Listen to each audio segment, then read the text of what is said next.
NBC 15 News at 11 starts now. I'm here to honor those we lost and to do what I can to aid those who serve us still. Now at 11, Hillary Clinton takes questions from the Republican-led House committee over the 2012 attack in Benghazi that claimed the lives of 4 Americans. Plus, a masked man attacks a school in southern Sweden. We'll bring you the very latest from the scene. And Congressman Paul Ryan has opened up a debate about working dads as he considers running for Speaker of the House. Hello and good morning to you. Ashley is off. I'm Christine Belport. A cooler day today, but the sun is shining and fall is in the air. Carlos joins us with more on that and the possibility of rain in our near future. Hey, Carlos. Hey, Christine, you couldn't have said it better. We do have things feeling much more fall-like today, especially after yesterday where we saw highs in the 70s, but now it looks and feels like fall. Take a look at all the beautiful color. We're looking across Regent neighborhood, and you can see Radio Park in there, all the way downtown to the Isthmus. Crisp, clear skies, lots of sunshine, and no clouds to be seen anywhere in the immediate area. But as we look out towards central Iowa, there is a little bit of rainfall out there that could eventually be affecting us, but not until late tomorrow. So for today, just enjoy. 56 degrees for the current temperature, winds nice and calm. This is a great one that maybe if you're off to lunch and accidentally get sick and don't make it back to work. Not that I'm encouraging playing hooky, but we're looking for a high of 63 degrees today. Tomorrow we continue the cool down. So Christine, with the complete Weather Authority forecast, you'll want to stick around. I'll be talking about when and where to expect that rainfall and how it'll affect your weekend in just a bit. Boy, that shot behind your day planner, Carlos, is gorgeous. Love it. Thank you, Carlos. And now, new at 11, Congresswoman Tammy Baldwin has been cleared in 3 ethics complaints filed against her. They were in connection with her firing of a top-level staff member and her handling of abuse allegations at the Toma Veterans Affairs Hospital. She fired former Deputy State Director Marquette Baylor in January. Baylor, the Republican Party of Wisconsin, and the Foundation for Accountability and Civic Trust requested the investigation. The Senate's Ethics Committee told Baldwin the complaints lacked substantial merit. Happening today, Hillary Clinton is off the campaign trail. She's on Capitol Hill to answer questions about the deadly attack on Americans in Benghazi, Libya, when she was Secretary of State. NBC's Tracy Potts is monitoring that hearing. Hillary Clinton shook hands before what's expected to be a full day of testimony.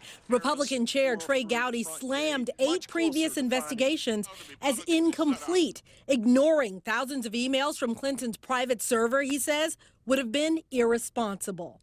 That may be smart politics, but it is a lousy way to run a serious investigation.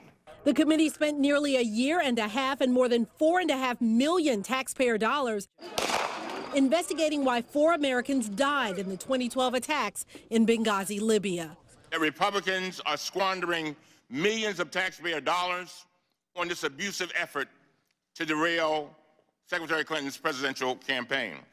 Clinton began by focusing on Ambassador Chris Stevens and the 4 Americans who died. I took responsibility.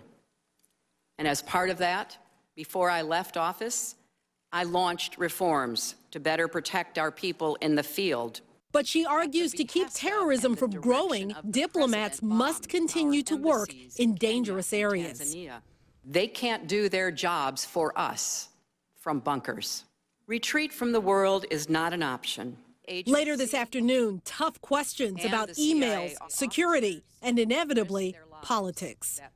Speaking of politics, this morning, Jeb Bush tweeted about this hearing, calling the security failures in Benghazi a stunning example of incompetent foreign policy. And he says Hillary Clinton's role in that deserves to be scrutinized.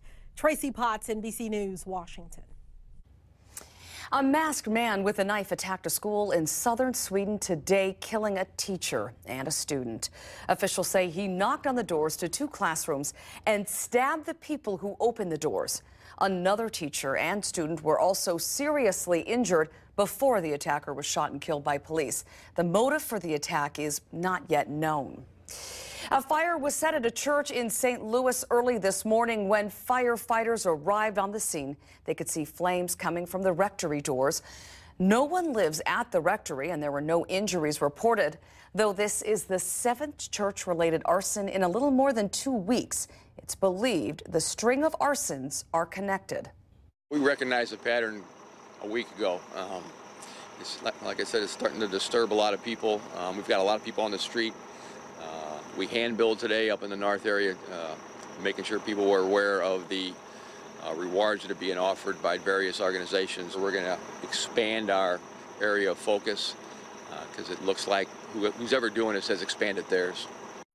Police have stepped up patrols, trying to develop a profile of the person or persons involved. In our Decision 2016 coverage, a new poll has Donald Trump being out-Trumped by Ben Carson in Iowa. The Quinnipiac University poll of likely Iowa Republican caucus goers found Ben Carson now leads the Republican presidential field with 28% support. Trump comes in at number 2 with 20%. Followed by Senator Marco Rubio with 13% and Senator Ted Cruz with 10% support. This is the first major poll showing Trump trailing by a significant margin in an early primary or caucus state since June. So can you really have it all at work and at home? That's a question working mothers have had to answer for decades. But something Congressman Paul Ryan said is opening up the debate about work-life balance for dads. NBC's Hallie Jackson reports. It's not the pressure of this powerful position giving Paul Ryan pause. Congress's young gun is thinking about his 3 young kids. I cannot and I will not give up my family time. Unlike his run for the vice presidency, where his family would have lived with him in Washington, as Speaker, Ryan would still have to commute to Wisconsin on weekends while wrangling fundraising trips that would cut into quality time at home. I'm here 4 days a week. As it is, I'm not going to spend the other 3 days a week running around America. Ryan, who considers his family time his oxygen, is now breathing new life into a national debate over how to balance work and home. Online, reaction ranging from applause to envy. One man tweeting, "Too bad that isn't an option for others." Ryan taking some heat for his position against a federal paid leave bill, even as most men say they support paid paternity leave. These are issues for everybody. This is what everybody wants. These are not just women or mommy issues.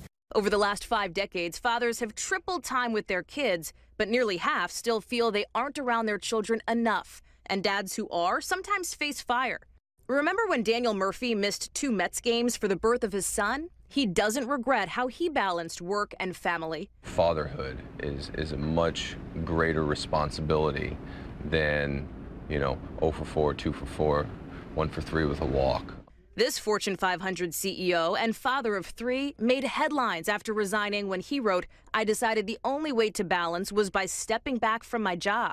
High-profile examples, but still rare ones on the national stage. The conversation at the Capitol sparking another in living rooms across the country. Hallie Jackson, NBC News, Washington. Well, meantime, Congressman Ryan seems all but assured of becoming the next House Speaker now that he has won the backing of most members of the ultra-conservative House Freedom Caucus. That vote will be taken next week. In our continuing coverage now, health officials are working to determine the cause of a cryptosporidium outbreak at Milton High School. 3 high school students have confirmed cases of the parasite. 20 other students have experienced stomach flu-like symptoms, which are often associated with it. It is commonly found in contaminated water, but samples from the city's water supply came back negative. A government building in downtown Madison is reopened today after a small electrical fire. The Tommy Thompson Commerce Center was closed yesterday for repairs. The fire started in the underground parking garage the night before that. Fortunately, no injuries were reported. The cause is under investigation.